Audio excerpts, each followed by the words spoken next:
Maraming magagandang motor kung tutusin, pero marami pa rin sa atin ang naghahanap ng mas mura at abot kayang halaga. Yung ayon sa iyong kagustuhan at kayang makipagsabayan sa kahit saan. Well, tamang-tama naman ang video natin ngayon mga kaibigan dahil tatalakayin natin ang dalawang bagong motorsiklo na nakalalabas lamang sa bansa nitong taon lamang. Ang motor na tiyak na magugustuhan din ng marami sapagkat naglalaman din ng maraming gamit gaya ng mga modernong katangian, mga features at kasama ang safety and security sense. Yan ang alamin natin kasama ng mga affordable na presyo nito. Pero bago yun, syempre kung bago ka pa lamang po dito sa akin channel, baka naman gamitin mo like, subscribe button pati na notification bell para naman ma-update lagi sa mga video na gagawin ko pa. Alright, simulan na natin to!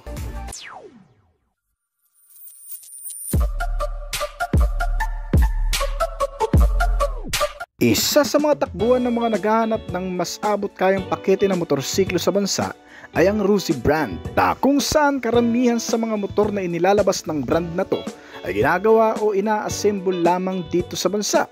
Ngunit sa kung anong masukat na dahilan ay marami pa rin ang nagtitiwala at umaasang mamamayan sa brand na ito. Bagamat marami ang bumabatikos sa kalidad, pagiging maasahan at tibay ng mga motor na inilalabas nito. Isa pa rin ang masasabi ng mga talagang nakagamit na ng Rusi brand. Kagaya ko na nakagamit na rin nito ay nasukat na rin kung gaano katibay, katipid ang mga motor na nagmumula dito. Nasa pag-aalaga na lang kasi talaga yan. Well, dyan din naman natin mapapatunayan yan sapagkat ngayong taon, ang Rusi ay naglabas na naman nung nakarang buwan ng isang abot kayang dual sport adventure bike na tinatawag na Adventure X 150 Fi.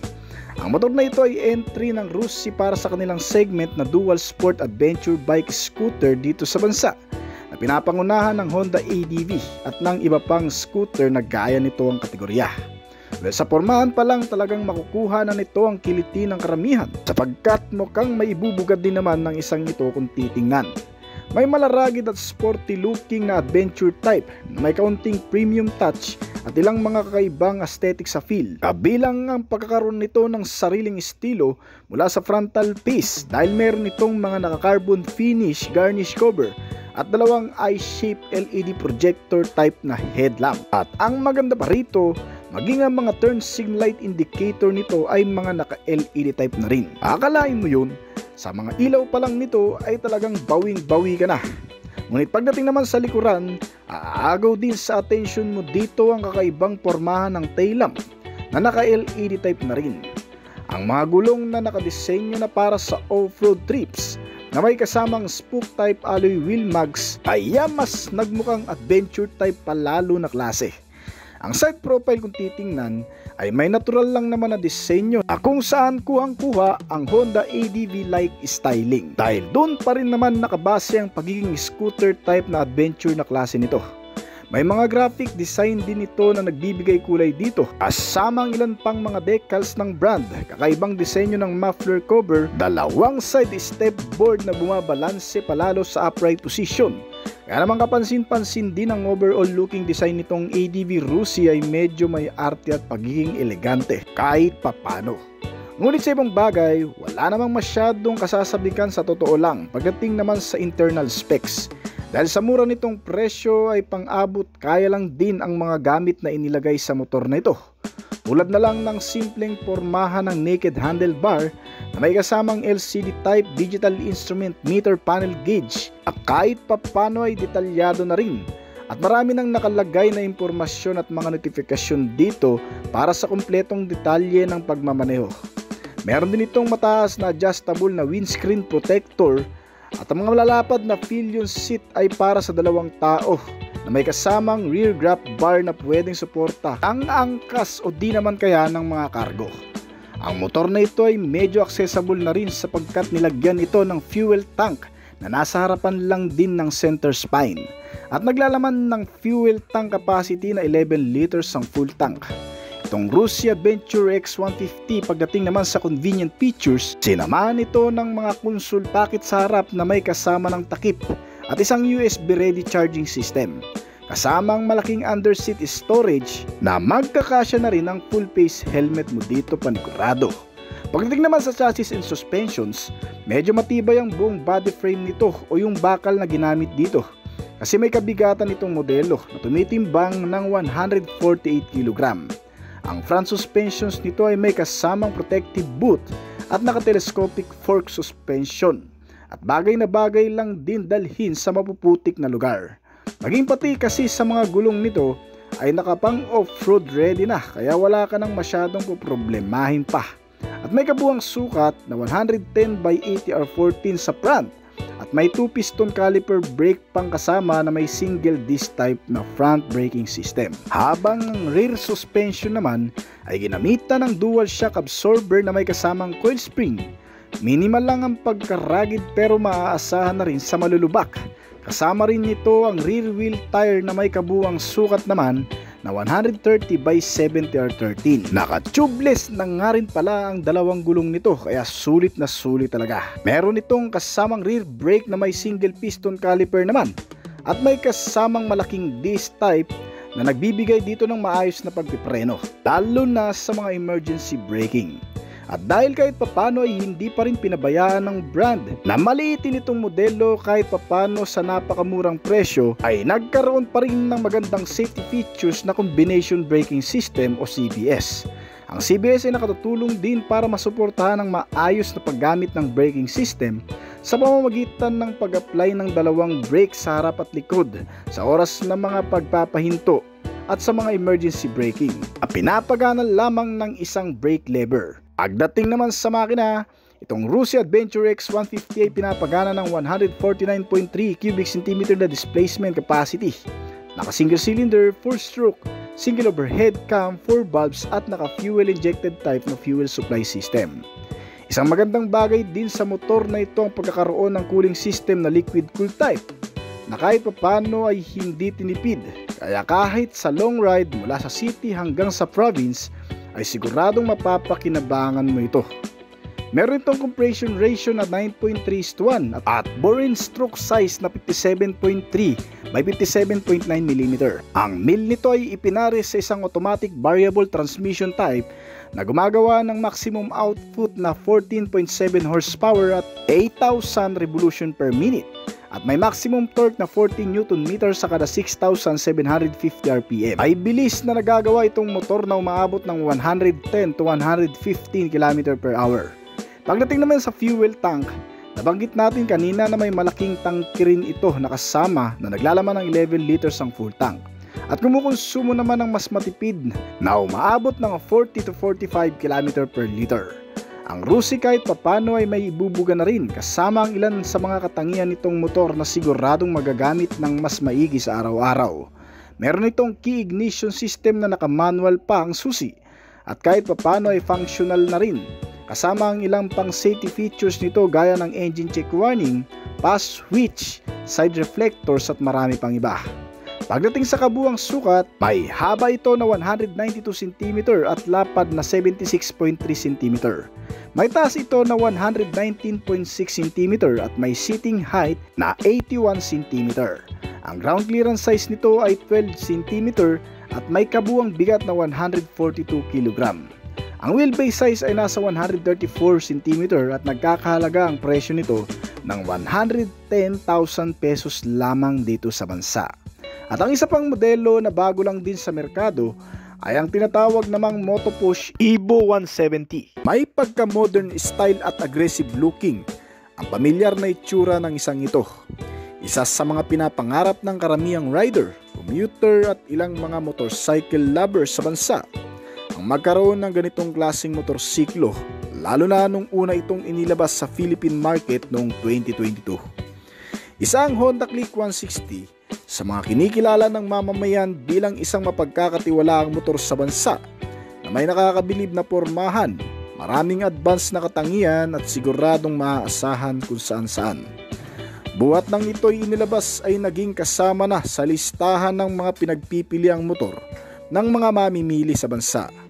Magpahanggang ngayon ang modelong ito ay patuloy pa rin namamayagpag sa merkado ng Pilipinas. Kaya naman ang ilang mga brand competitor nito na nakapaligid at nakatingin sa pag-angat nitong modelo ay gumagawa na rin ng paraan para kahit papano'y makasingit sa pag-uusapan.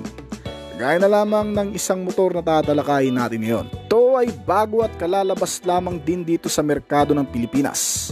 Animoy walang pinagbago, kung hindi mo masyadong susuriin.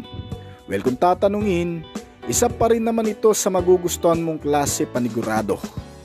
Isang motor na naman na makikisabay sa mga nauusong modern style na inilabas na sa bansa. Ito ay tinatawag na Evo 170. Gaya ng Honda Click 160, ang motor na ito ay may napakatalas na edge sa frontal face. Dala ng mga fairings garnish nito. Dalawang magkatabing headlamp sa ibaba at naka-high mount na mga turn signal light indicator sa itaas nito. Gaya ng dating unang modelo nito na Evo 150 2021 model na isinunod din naman sa Honda Click 150, ay nakuha pa rin nito ang buong hubog at perpektong pormahan ng mga garnish at fairings na nakapalibot sa buong body ng Honda Click 160 new version ngayon. At hindi lamang yun, maging pati ang ilang mahalagang amenities gaya ng pagiging komportable at convenient nito. Sa pagkakaroon ng napakaraming modernong features ay hindi rin pinalagpas.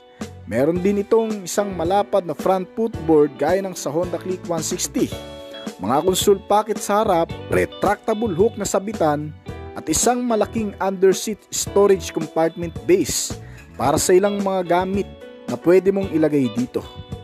Hindi lamang sa pormahan mai-enjoy mo ang bawat nilalaman ng mala Honda Click 160 na motorsiklong ito. Kung pagmamasdan kasi, pati ang handling ay kuhang-kuha din at sa pagitan nito ay makikita naman ang naka-digitalize na ring instrument meter panel gauge nito. Para sa mga impormasyon ng pagpapaandar, medyo naiiba nga lang ng kaunti ang itsura nito sa tinularan, pero okay na rin naman. Sinamaan din ito ng kaparehang malalapad na upuan, dalawang hugis dahon na mga side mirror at isang rear handle grab bar sa likod nito.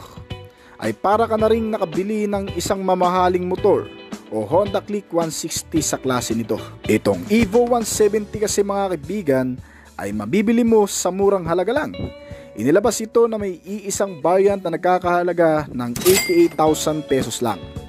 Ang motor na ito, sa mga hindi nakakaalam, ay mula lang dito sa Philippine market, isang Philippine brand distributor na tinatawag na Motoposh. Marahil lang ilan sa atin ay hindi pa masyadong pamilyar sa brand na ito. Ang karamihan kasi sa mga motor na inilalabas nito sa bansa ay medyo mura lang talaga ang halaga at hindi pa masyadong naikukumpara. Pero sagana naman sa napakaraming pakete, kaya na lamang ng modelong ito na Evo 170. Itong motor din kasi ay nilagyan ng ignition system na di keyless entry at push start button na lang. Meron itong kasamang anti-theft alarm for security para naman sa pangkalahatang mga ilaw nito mula sa harap na may kasamang DRL ay pawang mga naka-LED type na din na klase. Kasama ang tail lamp ay parehong mga naka-LED type na, kaya less maintenance ka na rin dito mga kaibigan. Pagdating naman sa mil, ang scooter na ito ay pinapagana ng 170 cubic centimeter na displacement capacity na may single cylinder, naka 4-stroke single overhead cam at nilagyan na rin ng fuel supply na EFI Bosch type na klase o tinatawag na electronic fuel injected type. Ang cooling system naman itong motor ay naka air-cooled pa na medyo disadvantage pa nito lalo pat naka 170cc na ang makina. Pero bagamat ganun, nilagyan pa rin naman ito ng Euro 4 compliance pagdating sa emission, kaya eco-friendly na rin. At ang fuel tank capacity nitong motor ay naglalaman ng 5.5 liters. Medyo malayo-layo na rin ang mararating mo sa pagkakaroon nito. Ang average fuel consumption na 30 km per liter. At ang mil ng motor na ito ay pinaris naman sa isang transmission type na CVT at gumagawa ng lakas na 7.8 kW sa kada 7,000 RPM. At ang 11.8 Nm sa kada 5,500 RPM naman ay gumagawa ng kabuuang bilis, mga kaibigan, na umaabot sa 110 to 115 km per hour. Sa parang iyon, naipababatid na rin sa mga mamamayang Pilipino na kahit papano ay masasabi na rin nating kayang makipagsabayan na mga gawang Pinoy sa mga Japanese brand. Dahil bukod sa pagkakaroon nito ng maaasahang makina, sulit na features at masusubukan pa lamang na performance, Nilagyan din kasi itong motor ng magagandang klase ng suspension sa front and rear na naka-telescopic fork sa harap at isang swing arm na may single shock absorber at coil spring naman para sa likuran. Ang bawat gulong nito ay sadyang makakapit na rin. May kabuang sukat naman na 90/80R14 sa front at 100/80R40 naman sa rear. Mas manipis ito kung ikukumpara sa Honda Click 160. Pero pwede mo namang yang i-upgrade sa aftermarket. At sa braking system naman ito, nilagyan ito ng magkapares na braking system na makakapit din. Ang front ay naka-disc type habang naka-drum brake type naman ang rear brake. At ang isa pang bahagi ng features nito, nilagyan na nga rin pala ng USB port socket itong motor na makikita sa kanyang console pocket na para sa charging system ng mga gadget. Para sa kabuang sukat, ang kabuang haba nito ay nasa 203 cm habang ang lapad naman nito ay nasa 70 cm. May taas itong motor na 125 cm at ang seating height nito ay umaabot ng 77.5 cm na tiyak kung kayang-kayang itayo ng hanggang sa 5'3" ang height. Ang ground clearance nitong motor ay umaabot ng 11.5 cm at nagkakahalaga ang kasalukuyang presyo nito ng 88,000 pesos lamang dito sa bansa. Kaya isang tip lang, kung namamahalan ka talaga sa Honda Click at pinapangarap mong motor yan, pwede mo namang pagtuunan ng pansin itong modelo na Moto Push Evo 170 mga kaibigan. Isang Philippine-made brand na kung saan madali na lang hanapan siguro ng piyesa yan, lalo na kung halos magkatulad lang naman sila ng itsura, capacity at ibang mga features ng Honda Click 160. At gawang Pinoy ito, kaya madali talagang hanap. Kung may mga bagong sasakyan, mapamotorsiklo, 4 wheels o kahit ano pa man, gusto nyong malaman ang bawat nilalaman, specs and features na meron ito, pwede nyong i-comment yan sa ibaba para magawan natin ng review. So hanggang dito na lamang po siguro ng ating video, pero bago po tayo magtapos ay nais ko po munang magpasalamat sa mga patuloy na sumusuporta, tumatangkilik at nag-aabang palagi sa mga video na ina-upload natin dito sa ating channel. Kung nagustuhan mo ang topic natin ngayon, pwede mong i-comment ang iyong opinion sa ibaba pagkatapos ng video na ito. At paklik na rin ng like button mga kaibigan.